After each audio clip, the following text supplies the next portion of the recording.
సర్పంచ్ గారు ఎక్కడ ఉన్నారా? సర్పంచ్ గారు కంపోజ్ యార్డ్ దగ్గర ఉన్నారు. కంపోజ్ యార్డ్ దగ్గర ఉన్నారా?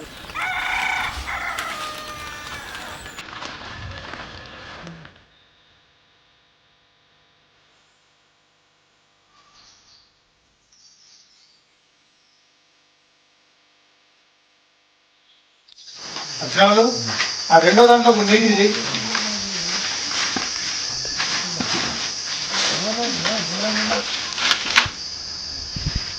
సర్పంచ్ గారు నమస్తే.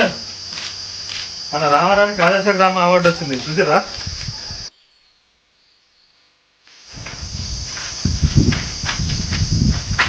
అవును యాదగిరి, మన ఊరు వాళ్ళందరూ నేను చెప్పినట్టే చేసి సాధించారు.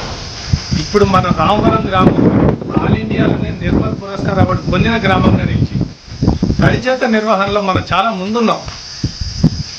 సర్పంచ్ గారు, ఊరందరికీ మళ్ళొకసారి తడి చెత్త పొడి చెత్త గురించి ఇలా పూర్తిగా చెప్పండి. తడిచెత్త అంటే పళ్ళ తొక్కలు, కూరగాయలు, వాడిపోయిన పూలు, కాగితాలు, ఆకులు, అలాగే మనం తిని పారేసేటువంటి ఆహారం, అది శాకాహారమైనా మాంసాహారమైనా, దాన్ని ఆర్గానిక్ చెత్త అంటారు. దేనికి దానికి సపరేట్ చేయాలి, అంతేగాని ఎక్కడ పడితే అక్కడ పారేయకూడదు. మన రాజయ్య అలాగే చేసిండు. ఇప్పుడు మన రాజయ్యకి శుభ్రంగా న్యాచురల్ ఎరువు తయారైంది. ఈ ఖరీఫ్ పంటకి రసాయన ఎరువులు వాడాల్సిన అవసరం లేదు. అలాగే మన ఇస్మాయిల్కి చెరుకు తోట ఉంది కదా, చెరుకు ఆకులు మొత్తం బట్టీకి ఇచ్చిండు. ఆ ఆకులతో ఇప్పుడు ఇటుకలు తయారయ్యాయి. అలాగే మన చర్చి దగ్గర జాను ఇంటి దగ్గర 2 గుంటలు తీసి తడి చెత్త వేరుగా పొడి చెత్త వేరుగా, అంటే ప్లాస్టిక్ బ్యాగులు, ప్లాస్టిక్ బాటిళ్ళు, గాజు ముక్కలు, ఇనుప ముక్కలు వేరు చేసి షబాష్ అనిపించుకుంది. ఒక ప్లాస్టిక్ ముక్క భూమిలో 1000 ఏళ్ళు ఉంటుంది. ప్లాస్టిక్ బాటిళ్ళు భూమిలో 450 ఏళ్ళు ఉంటాయి. దానివల్ల భూసారం మొత్తం కథమైపోతుంది, నీళ్లు మొత్తం విషపూరితం అయిపోతుంది. ఆ పంటలు కూరగాయలు తింటే ప్లాస్టిక్ కణాల వల్ల మనుషులకు లేనిపోయిన రోగాలు వస్తున్నాయి. రసాయనాలు, పెయింట్లు, మెటల్స్, రబ్బరు తుక్కు, వీటి వల్ల కూడా భూసారం బాగా తగ్గిపోతుంది, నీళ్లు కలుషితం అవుతాయి. మొన్న మన వెంకన్న పొలంలో ఎవరో ఇట్లాంటి వ్యర్థాలు వేశారు. వాళ్ళని పట్టుకొని మనం ఫైన్ కూడా వేసాం. అప్పటి నుంచి ఊళ్ళో ఎవరు కూడా పొలాల్లో ఇట్లాంటి వ్యర్థాలు వేయట్లేదు. ఊళ్ళో జూట్ బ్యాగ్స్ కూడా వాడకం పెరిగింది.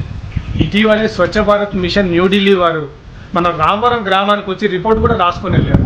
ప్రకృతిని మనం కాపాడితే మనల్ని ప్రకృతి కాపాడుతుంది. మన ఊరి వాళ్ళందరూ ఒక్కటిగా చిత్తశుద్ధితో కలిసి తడి చెత్త నిర్వహణలో పనిచేశారు కాబట్టి ఈ రోజున భారతదేశంలోనే మన గ్రామం ఆదర్శ గ్రామంగా, నిర్మల్ పురస్కార్ అవార్డు పొందిన గ్రామంగా నిలిచింది. కరోనా మహమ్మారి కూడా పరిశుభ్రత లోపించిన ప్రాంతాల్లో ఎక్కువగా వస్తుంది, కానీ మన రామవరంలో ఒక్క కేసు కూడా రాలేదు. తడి చెత్త నిర్వహణ విజయవంతంగా చేశాం కాబట్టి ఈ రోజున మన గ్రామం నిర్మల్ పురస్కార్ అవార్డు గ్రహీత గ్రామంగా నిలబడింది. మనందరి మీద ఇప్పుడు అదనపు బాధ్యత పెరిగింది. ఇక ముందు కూడా మనందరం తడి చెత్త పొడి చెత్తని వేరు చేద్దాం, మన గ్రామ భూసారాన్ని కాపాడదాం. గాలి, నీరు, భూమిని మన తల్లిలాగా చూసుకుందాం. మనందరం పరిశుభ్రత పాటిస్తేనే గాంధీజీ గారు కలలు కన్న స్వచ్ఛ భారత్, క్లీన్ ఇండియా సాధ్యపడుతుంది. మనం పాటిద్దాం, మన ముందు తరాల వాళ్ళకి ఆదర్శంగా నిలబడదాం, మన ప్రియతమ ప్రధాని నరేంద్ర మోడీ గారి ఆశయాలను సాధిద్దాం. సరేనా? సరే సర్పంచ్ గారు.